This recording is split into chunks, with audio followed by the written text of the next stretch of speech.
President Buhari, welcome to the program. Thank you. You are here for an anti-corruption summit and try to tackle this big scourge. Of course, it's been overshadowed by what the Prime Minister said to the Queen about your country in Afghanistan, calling you fantastically corrupt. What is your reaction to that? Well, I think he's been honest about it.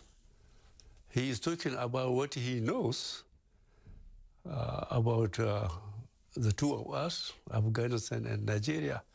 And by what we are doing in Nigeria by the day, I don't think you can fault him. I hope he did not address the press. He said it privately, and somehow you got to know it. That's true. He said it privately. He didn't think that it was going to be broadcast, but it was. And you were being very blunt and very honest yourself by saying that he was right. And you told me, Mr. President, during your campaign that we have to kill corruption or else corruption will kill Nigeria. How are you doing? Are you making any inroads? Yes, we are, and those that are following the developments see it. Nigerians now are acutely aware that what we were saying during our campaigns, there was no exaggeration. And a few instances where $2.1 billion. Billion, not $1 million, were voted for military hardware and software for the operations against Boko Haram. Those responsible sat down as if they were going to have lunch or dinner and shared it and put it in their accounts. You're kidding. The money that you designated to fight your major terrorist group, Boko Haram, they put it in their pockets? Yes. And what do you do with these people who do that? Did they heads roll in terms of losing their jobs, getting fired? Well, most of them are now behind the bars. We are getting the documents corrected in a way so that we can secure a successful prosecution. You've also talked about having gone through a lot of papers and found sort of legions of so-called ghost workers, people who are pulling salaries who don't even exist or for jobs that don't even exist. I think 23,000 of these so-called ghost workers. So far. Are there many thousands more? I suspect yes. So you've been getting rid of them systematically? We have to. They never existed, so the question of getting rid of them does not arise. All we are doing, those who have been signing those vouchers and pocketing the money will have to return it. It's a question of for how long have they been doing it and for how many? I mean, you obviously knew that this corruption was a major problem because you took it as your main plank and platform during your campaign. Since becoming president, are you more shocked or less shocked by the extent of corruption that's crippled so many of the structures and infrastructure of Nigeria over the years?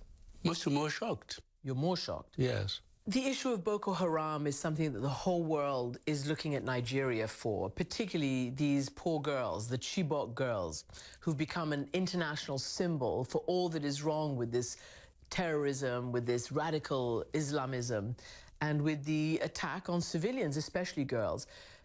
Give me a status report of your promise that you would have defeated Boko Haram, you know, by the first year of your presidency. Well, those following us closely will know that when we came in, Boko Haram was holding at least 14 out of 774 local governments in Nigeria.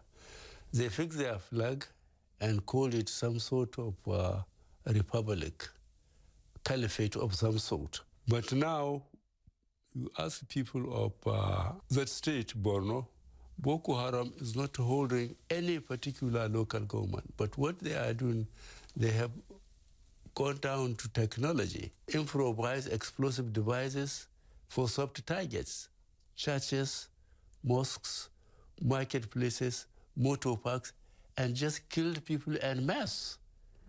This is what they are doing. So they are rapidly alienating themselves to the public. These girls are still captive, many of them. Your government received a proof of life video for about 15 of them earlier this year. CNN, our colleague Nema El-Bagir, who was in Nigeria, got a hold of this video. She was shown it. And she then showed it to the families. And this was the first they had seen of proof of life of their lovely girls, of their missing girls. Why did it take our colleague to have to show the families? Why didn't the government share this information with them? I haven't seen that video, but even if I see it, I will be very careful about showing it to the family. There's no point to prudently raise hope of the families if you can't beat them. I saw the families as a group twice. One, they came to visit my wife. Two, they came as a group to see me. And the less I see them, the better for my own, emotional balance. It makes you sad. Yes, I try to imagine my 14-year-old daughter, 14 to 18, missing for more than 2 years, trying to imagine what condition are they in. A lot of the parents would rather see their graves than imagine the condition they are in now. It's tragic. It's tragic. All right. President Buhari, thank you very much indeed for joining us. Thank you, Ms. Amanpo.